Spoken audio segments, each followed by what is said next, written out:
ನನ್ನ ಗೆಳೆಯ ಒಬ್ಬ ಬಿಹಾರದ ರಾಂಚಿಯಲ್ಲಿ ವೈದ್ಯ ವೃತ್ತಿ ಮಾಡ್ತಾನೆ, ಡಾಕ್ಟರ್ ಅವನು. ಇತ್ತೀಚೆಗೆ ಒಂದು ನಡೆದಂಥ ಘಟನೆ ಹೇಳಿದ. ಅದೊಂದು ವಿಚಿತ್ರ ಘಟನೆ ಅನಿಸ್ಬಿಡ್ತು ನನಗೆ. ಸಮಾಜ ಸೇವೆ ಬಗ್ಗೆ ನನಗಿದ್ದ ಕಲ್ಪನೆಯನ್ನು ವಿಸ್ತಾರ ಮಾಡಿಬಿಡ್ತು. ಈ ಗೆಳೆಯ ರಾಂಚಿಯಲ್ಲಿರೋನು ತುಂಬ ಬಡತನದಿಂದ ಬಂದ ಹುಡುಗ, ತುಂಬ ಕಷ್ಟ ನೋಡ್ಬಿಟ್ಟಿದ್ದಾನೆ. ವೈದ್ಯನಾಗಿ ತಾನೇನಾದರೂ ಸಹಾಯ ಮಾಡಬೇಕು ಅಂತ ತೀರ್ಮಾನ ಮಾಡಿ ಸೇವೆಗೋಸ್ಕರನೇ ವೈದ್ಯ ಆದವನು. ಅವನು ಸಮಾಜಕ್ಕೆ ಕಾಳಜಿ, ಎಲ್ಲರೂ ಮೆಚ್ಕೋತಾ ಇದ್ರು. ಸುತ್ತಮುತ್ತಲ ಜನ ರಾಂಚಿಯಲ್ಲಿ ಇವನ ಕೈಗುಣದ ಬಗ್ಗೆ ದೊಡ್ಡ ಹೆಸರು. ಅವನೇನು ಮಾಡಿದ್ದ ಗೊತ್ತಾ? ಒಂದು ಮೊಬೈಲ್ ಇಟ್ಕೊಂಡಿದ್ದ. ಸಾಮಾನ್ಯವಾಗಿ ಡಾಕ್ಟ್ರು ಮೊಬೈಲಿಗೆ ಸಿಗೋಲ್ಲ, ಇವನು ವಿಚಿತ್ರ ಮೊಬೈಲ್ ಒಂದು. ಅವನೇನು ಹೇಳಿದ್ದ ಜನಗೆ, ಇದು ಅತ್ಯಂತ ತುರ್ತು ಪರಿಸ್ಥಿತಿ ಇದ್ರೆ ಮಾತ್ರ ಫೋನ್ ಮಾಡಿ, ಸಣ್ಣ ಸಣ್ಣ ನೆಗಡಿ ಕೆಮ್ಮು ಮಾಡಬೇಡಿ, ಯಾಕಂದರೆ ನಾನು ಜನರಿಗೆ ಪ್ರಯೋಜನ ಆಗಲಿ ಅಂತ ಮಾಡ್ತಿದ್ದೀನಿ.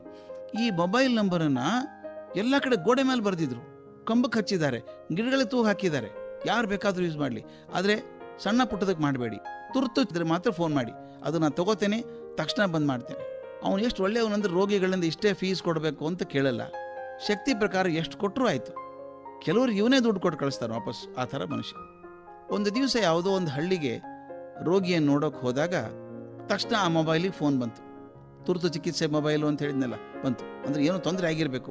ತಕ್ಷಣ ಫೋನ್ ತೊಗೊಂಡ. ಆ ಕಡೆದು ತಾಯಿ ಅಳ್ತಾ ಇದ್ದಾರೆ. ಡಾಕ್ಟ್ರೇ, ಬೇಗ ಬನ್ನಿ, ಬೇಗ ಬನ್ನಿ, ನನ್ನ ಮಗ ಏನೋ ಆಗಿದೆ ಗೊತ್ತಾಗ್ತಾರೆ, ಉಸಿರಾಡಿಸ್ತಾ ಇಲ್ಲ, 1.5 ವರ್ಷದ ಹುಡುಗ ಒದ್ದಾಡ್ತಾ ಇದ್ದಾನೆ ಅಂದರು. ಆಯ್ತಮ್ಮ, ತಕ್ಷಣ ಬಂದೆ, ನಿಮ್ಮ ಅಡ್ರೆಸ್ ಹೇಳಿ ಅಂದ. ಕಾಗದಲ್ಲಿ ಬರ್ಕೊಂಡ ಅಡ್ರೆಸ್ಸು. ತಕ್ಷಣ ಹೊರಗೆ ಬಂದ. ಹೊರಗಿನವ್ರು ಕೇಳಿದ, ಆ ಜಾಗಕ್ಕೆ ಹೋಗ್ಬೇಕಾದ್ರೆ ಹೇಗೆ ಹೋಗ್ಬೇಕು, ಬೇಗ ಹೋಗ್ಬೇಕಾದ್ರೆ ಹೇಗೆ ಹೋಗ್ಬೇಕು ಅಂತ ಹಿರಿಯರನ್ನು ಕೇಳಿದ. ಒಬ್ಬರು ಹೇಳಿದರು, ಸ್ವಾಮಿ ಹಿಂಗೆ ಹೋದರೆ, ರಸ್ತೆ ಗುಂಟ ಹೋದರೆ ತುಂಬ ದೂರ, 2 ತಾಸು ಆಗುತ್ತೆ ಹೋಗ್ಬೇಕಾದ್ರೆ. ಅದು ಇನ್ನೊಂದು ಕಚ್ಚಾ ದಾರಿ ಇದೆ, ಕಚ್ಚಾ ದಾರಿಲಿ ಹೋದರೆ 5 ನಿಮಿಷಕ್ಕೆ ಮೇನ್ ರೋಡ್ ಸೇರ್ಕೊಂಡ್ಬಿಡ್ತೀರಿ ನೀವು. ಆ ಮೇನ್ ರೋಡ್ ಹತ್ತಿದ್ರೆ ಮುಂದೆ 5 ನಿಮಿಷಕ್ಕೆ ಅವ್ರ ಮನೆಗೆ ಸಿಗ್ತದೆ. ಆದರೆ ಕಚ್ಚಾ ದಾರಿ, ರಸ್ತೆ ಚೆನ್ನಾಗಿಲ್ಲ ಅಂದರು. ಹಳಗೋಲಿ, ರಸ್ತೆ ಚೆನ್ನಾಗಿದ್ರೆ ಬೇಡ, ನಾನು ಬೇಗ ಮುಟ್ಟಬೇಕಾ, ಮಗುನ ಉಳಿಸ್ಬೇಕು ಅಂತ ಸರ್ರ ಅಂತ ಕಾರ್ ಓಡಿಸ್ಕೊಂಡು ಬಂದ. ಆ ಮೇನ್ ರೋಡ್ ಹೊರಗೆ ಬಂದ್ಬಿಟ್ಟ. ಮೇನ್ ರೋಡ್ ಹತ್ತಿರ ಬಂದಾಗ ಎದೆ ಹೊಡೆದೋಯ್ತು ಅವನು. ಯಾಕೆಂದರೆ ಈ ಕಚ್ಚಾ ದಾರಿಯಿಂದ ಮೇನ್ ರೋಡ್ ಹೋಗೋದು ನಡುವೆ ಏನಿತ್ತಲ್ಲ, ಒಂದು 6 ಅಡಿ ಕೊರಕಲಿದೆ. ಹೈವೇ ಪಕ್ಕ ಅಗದಿರ್ತಾರಲ್ಲ, 6 ಅಡಿ ಆಳ. ಇವನು ಹೇಗೆ ಹೋಗೋದಲ್ಲಿ?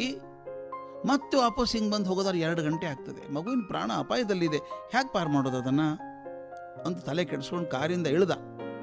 ಪಕ್ಕದಲ್ಲಿ ಒಂದು ಹೊಲದಲ್ಲಿ ಈ JCB ಏನು ಬರ್ತದಲ್ಲ, ದೈತ್ಯ ಯಂತ್ರ, ಮಣ್ಣು ಎತ್ತಿ ಎತ್ತಿ ಹಾಕುವಂಥ JCB ಇತ್ತು. ಒಬ್ಬ ತರುಣ ಓಡಿಸ್ತಾ ಇದ್ದ, ಅದನ್ನು ಸರಿ ಮಾಡ್ತಾ ಇದ್ದ ಹೊಲ ಎಲ್ಲ. ಇವನು ಓಡ್ದ. ಆ ಹುಡುಗನ ಹೇಳ್ದ, ನೋಡಪ್ಪ, ಪರಿಸ್ಥಿತಿ ಹಿಂಗಿದೆ, ಮಗುವಿನ ಜೀವ ಅಪಾಯದಲ್ಲಿದೆ, ಒಂಚೂರು ಕೆಲಸ ಮಾಡ್ತೀಯ, ನಿನ್ನ ದೈತ್ಯ ಯಂತ್ರ ಇದೆ, ಒಂದು 5 ಸಲ ಮಗದು ಹಾಕ್ಬಿಟ್ಟು ತುಂಬಿಡುತ್ತೆ, ಪೂರ್ತಿ ಬೇಕಾಗಿಲ್ಲ, ಕಾರ್ ಹೋಗೋಷ್ಟಿದ್ರೆ ಸಾಕು, ನನಗೆ ಹೇಗೋ ಪಾರು ಮಾಡ್ಕೊಂಡು ಹೋಗ್ತೀನಿ ಅಂದ. ಅವನು, ಆಗಲ್ಲ ಸರ್, ಇದೆಲ್ಲ ಬೇರೆ ಕೆಲಸ, ನಾನು ತುಂಬಿಸ್ಬೇಕಾದ, ನಾನು ಯಾಕೆ ತುಂಬಿಸ್ಬೇಕು ಅಂದ. ಏ ಮಹಾರಾಯ, ಮಗುವಿನ ಜೀವನ ಸಂಕಟದಲ್ಲಿದೆಯೋ, ಏನಾದರೂ ಮಾಡು ಅಂದ. ಅವನು ಬೇಜಾರಿನಿಂದೇ ಬಂದ. ತನ್ನ ಯಂತ್ರ ತಂದು ಅಲ್ಲಿಂದ ಮಣ್ಣು ದಡ ದಡ ಮಣ್ಣು ತಳ್ಳಿದ, ಅದರಿಂದ ಒಂಚೂರು ಕುಟ್ಟಿದಂಗೆ ಮಾಡಿದ.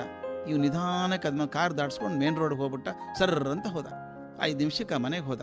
ನೋಡಿದ್ರೆ ಮಗು ಮೈಯೆಲ್ಲ ನೀಲಿ ಆಗ್ತಾ ಇದೆ ಈಗಾಗಲೇ, ಎಲ್ಲರೂ ಅಳ್ತಾ ಇದ್ದಾರೆ. ಇವನೇನು ಮಾಡ್ದ, ಮಗುನ ತಲೆ ಕೆಳಗೆ ಮಾಡಿ ಬೆನ್ನಲ್ಲಿ ಜೋರಾಗಿ ಗೂದಿದ. ಆ ಮಗು ಕೆಮ್ತು, ಬಾಯಿಂದ ಒಂದು ಅಂಗಿ ಗುಂಡಿ ಹೊರಗೆ ಬಂತು. ಉಸಿರಾಟ ದಾರಿಯಲ್ಲಿ ಅಂಗಿ ಗುಂಡಿ ಸಿಕ್ಕಾಕೊಂಡ್ಬಿಟ್ಟಿದೆ.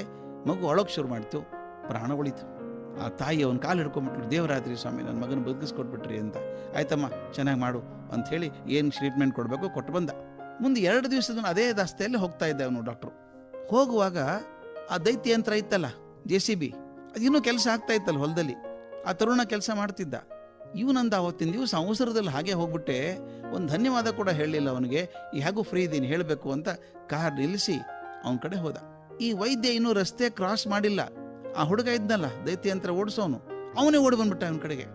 ಓಡಿ ಬಂದು, ಅಲ್ಲಪ್ಪ ಹುಡುಗ, ಭಾಳ ಉಪಕಾರ ಆಯ್ತಪ್ಪ ನಿನ್ನಿಂದ, ನೀನು ಸ್ವಲ್ಪ ಸಹಾಯ ಮಾಡಿದ್ರಿಂದ ಆ ಮಗುವಿನ ಪ್ರಾಣ ಉಳಿತು ಅಂತ ಹೇಳಬೇಕು ಅಂತಾನೆ ವೈದ್ಯ.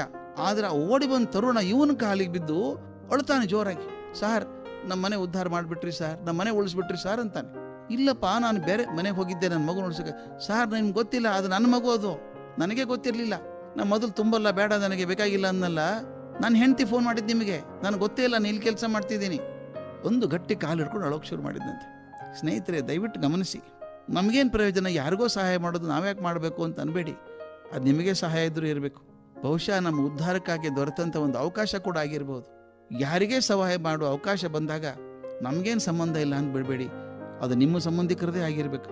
ಆ ರಾಂಚಿ ಡಾಕ್ಟರ್ ಹೇಳ್ತಾನೆ, ನನಗೆ ನಂಬಿಕೆ ಬಂದದ್ದೇನು ಅಂದರೆ, ಯಾರಿಗೋ ಸಹಾಯ ಮಾಡೋಕ್ಕೆ ಹೋದಾಗ ನಮಗೇ ನಾವು ಸಹಾಯ ಮಾಡ್ಕೋತೀವಿ. ಅದರಿಂದ ಸಹಾಯ ಮಾಡುವಾಗ ಅವರು ಇವರು ಎನ್ನದೇನೆ ಯಾರು ಸಿಕ್ಕರೂ ಸಹಾಯ ಮಾಡೋದು, ಶಕ್ತಿ ಇದ್ದಷ್ಟು ಮಟ್ಟಿಗೆ ಮಾಡಿದರೆ ಪ್ರಪಂಚ ಚೆಂದ ಆಗ್ತದೆ ಅಂತ ಅನಿಸುತ್ತೆ.